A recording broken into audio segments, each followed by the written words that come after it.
Olá, irmãos, boa noite, paz seja com todos. Deixa eu ligar minha câmera aqui, deixa eu ver. Mas aí, outra vez.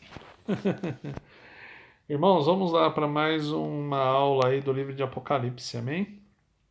Bom, até a última aula, nós vimos até o capítulo 3, que foi a última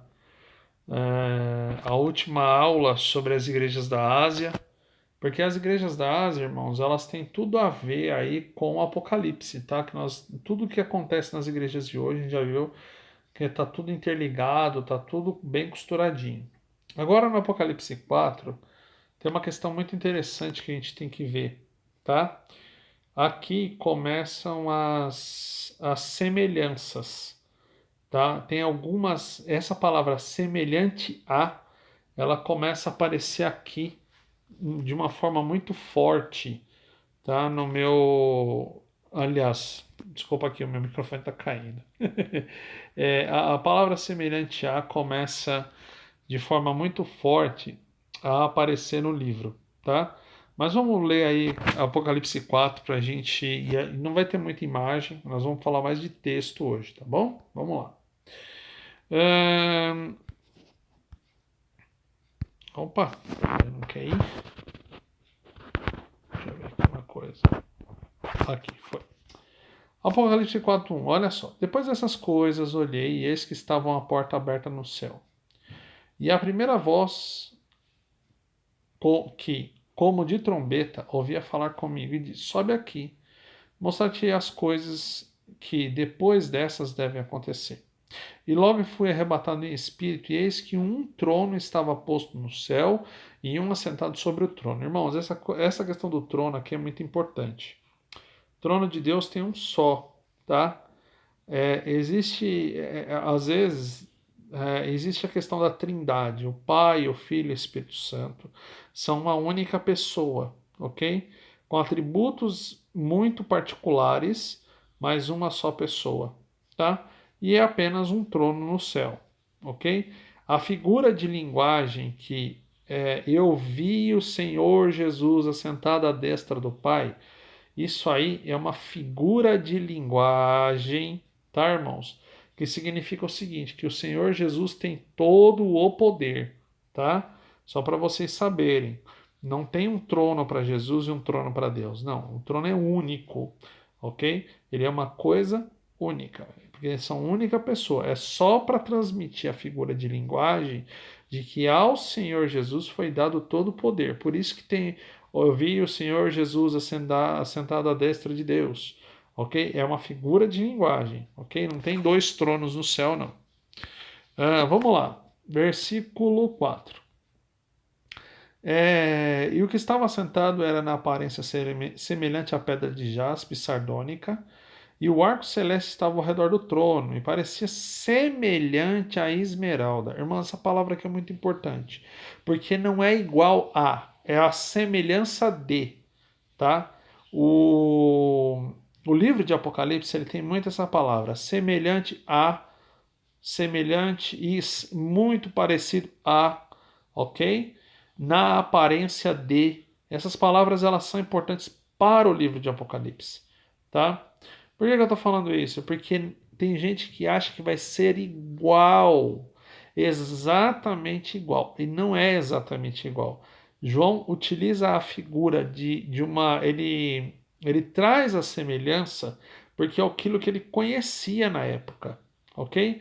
Era algo que ele tinha conhecimento. Então, quando ele fala a semelhança da esmeralda, semelhante à esmeralda, ou a aparência da pedra de jaspe, ou seja, é aquilo que ele viu de forma espiritual, ok? Que o que mais parecia a figura daquele que estava sentado no trono era a pedra de jaspe, a sardônica, e o arco que, né, a resplandecência do arco celeste era semelhante à cor da esmeralda, ok? Isso é muito importante.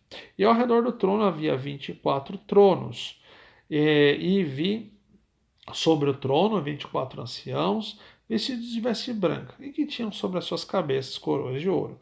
24 tronos. Os 24 tronos a gente pode considerar aí duas coisas. Primeiro, a adoração, que é feita 24 horas por dia, ok? E os 12 apóstolos e as 12 tribos de Israel, tá? São duas semelhanças aí que a gente tem nessa conjectura toda do trono de Deus. Ou seja, na presença de Deus acontece a adoração 24 horas por dia, tá? Isso também é muito importante, ok? Vamos lá. E do trono saíram relâmpagos e vozes, relâmpagos, trovões e vozes. E diante do trono, vamos lá, ardiam 7 lâmpadas de fogo, aos quais são 7 Espíritos de Deus. Irmãos, quer saber onde é que está os 7 Espíritos de Deus? Isaías 11, 1 e 2, tá? Tá lá toda a contagem dos 7 Espíritos de Deus, amém? De novo, e havia diante do trono como um mar de vidro, semelhante ao cristal. Ou seja, João não conseguia definir o que era aquele mar de vidro, ok? Aquela sala do trono, ok?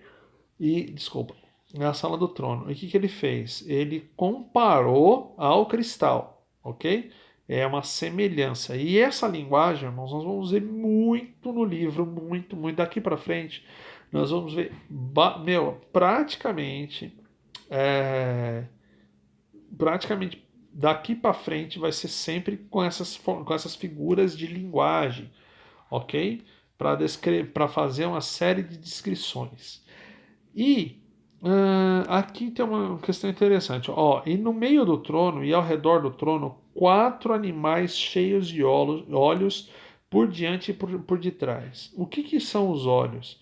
São a onisciência do evangelho, porque os 4 animais representam os 4 evangelhos, ok? Mas aí é que tem uma questão muito importante. João fala o seguinte: o primeiro animal era semelhante a um leão. O segundo animal era semelhante a um bezerro. O terceiro animal, rosto de homem. E o quarto animal era semelhante à águia voando. Irmão, isso é importante. Não é que os 4 animais são efetivamente um leão, um bezerro, um homem e uma águia. Não. Eles são semelhantes a. Então, provavelmente, a figura que nós temos no nosso mundo real, o que é mais próximo para explicar as figuras dos animais são o leão, o bezerro, o homem e a águia, ok? Mas eles são seres que não são exatamente isso, eles vão além disso, ok? Porque são seres espirituais, amém? A representação dos 4 evangelhos. Por conta. E tem uma outra questão também: cheio de olhos e 6 asas. Por quê? A asa ela é representação da velocidade da expansão do evangelho. E isso é importantíssimo nesse ponto. Porque a gente viu que o evangelho ele se expandiu de uma forma muito rápida, num curto período de tempo. Enquanto as outras religiões demoraram muitos anos, o evangelho ele simplesmente expandiu de uma forma extremamente rápida, ok? E estar cheios de olhos significa o seguinte: a onisciência de todas as situações. E não descansavam nem dia nem de noite, dizendo: Santo, Santo, Santo é o Senhor Deus, o Todo-Poderoso, que era e que há de vir. Agora, olha só, os 4 evangelhos eles apontam de forma direta para a santidade do nosso Deus, ok? Eles apontam para a santidade de Cristo, pela força que o Evangelho tem de santificar as coisas, ok? Da capacidade que a palavra de Deus tem em santificar as coisas. E traz a onisciência de tudo, ou seja, todas as coisas são, sim, explicadas e conhecidas através da palavra de Deus. Ok? Relacionamentos familiares, de trabalho, tudo é através da palavra de Deus. Por isso que são olhos por todos os lados. A onisciência da parte do Evangelho de Deus. E quando os animais davam glória e honra, e ações de graça ao que estava sentado sobre o trono e ao que vive para todo sempre. Os 24 anciãos prostravam-se diante do que estava sentado sobre o trono e adoravam o que vive para todo sempre e lançavam suas coroas diante do trono, dizendo: Digno és, Senhor, de receber glória e honra e poder, porque tu criaste todas as coisas e por tua vontade foram criadas. E aqui é um ponto muito importante, irmãos. Quando a gente coloca essa. A gente mostra os 24 anciãos lançando as suas coroas, é o que? É o sinal máximo de respeito por parte daquele que está reverenciando a Deus. Ok? Era um sinal de respeito máximo pela figura, toda poderosa do Senhor. E eles lançavam as suas coroas diante do trono. Por conta do que? Mesmo eles sendo anciãos, mesmo eles sendo terem ganho lugares de honra na sala do trono, todos eles tinham respeito pelo Deus, a reverência ao Deus a que eles serviam, que eles estão servindo naquele momento, ok? Mesmo depois de todas as honras, a serventia e a adoração a Deus, elas não acabam. O reconhecimento do senhorio de Deus também não acabam naquele momento.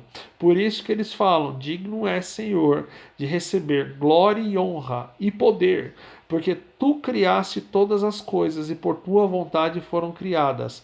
Olha só, essa adoração final aqui, pelo menos a primeira parte, ela se assemelha muito à oração do Pai Nosso, porque teu é o reino, o poder e a glória para sempre. Amém. Aqui é quase que muito semelhante, ok? Por quê? Porque a adoração máxima a Deus, ela é assim, em vida ou em morte, ok? Na vida, na morte ou na vida eterna, ela é, como que eu posso falar? Ela é o pilar central de todas as coisas, mesmo para aqueles que estão diante da sala do trono de Deus.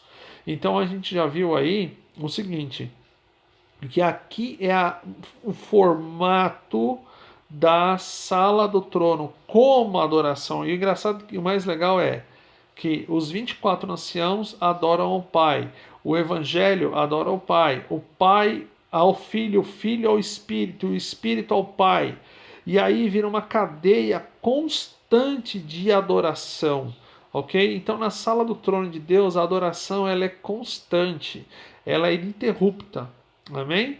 Isso aqui é para a gente ter uma noção e a prova, ok, maior de que João foi arrebatado ao céu e ele teve a honra de escrever todas as coisas, ter toda a revelação de todas as coisas que haveriam de acontecer após, aliás, haveriam de acontecer para o futuro da igreja, e acaba que chega num determinado período do tempo que tanto o livro de Daniel, que